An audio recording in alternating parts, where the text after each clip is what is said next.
Seul combat pour une seule patrie.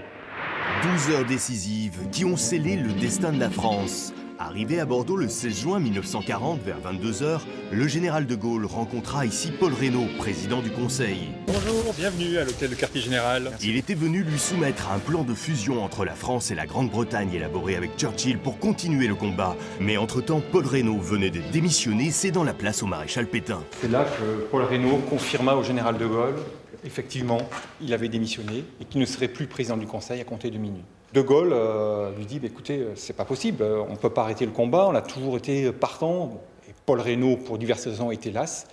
Mais il a quand même écouté De Gaulle, il a eu d'autant plus une oreille attentive parce qu'il a dit, il a approuvé sa démarche, mais surtout il lui a donné les conditions matérielles à pouvoir poursuivre le combat. La première, c'est de lui donner de l'argent, c'est 100 000 francs.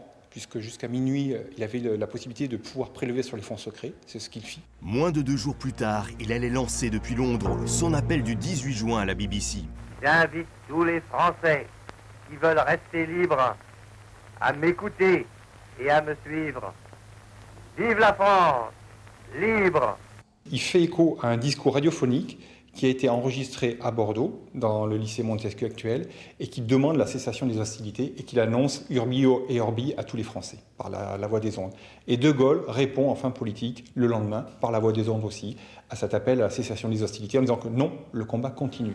Le lendemain matin, le 17 juin, à 7 h, De Gaulle quitta l'hôtel Normandie. Son directeur de cabinet lui remit l'enveloppe promise par Paul Reynaud. Il est parti avec une enveloppe de 100 000 francs que Paul Reynaud lui avait donnée. Les clés d'un appartement aussi, qu'on lui avait fourni, des passeports pour sa famille, et puis Courcelles. Il est parti tout seul avec son aide de camp. La suite, on la connaît.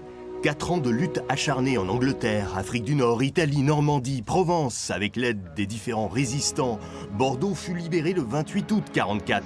Chaban prépara le retour triomphal du général le 17 septembre. 4 ans et quelques semaines plus tard, il retrouvait Bordeaux. Des mauvais souvenirs, mais dans un contexte de fête et de célébration.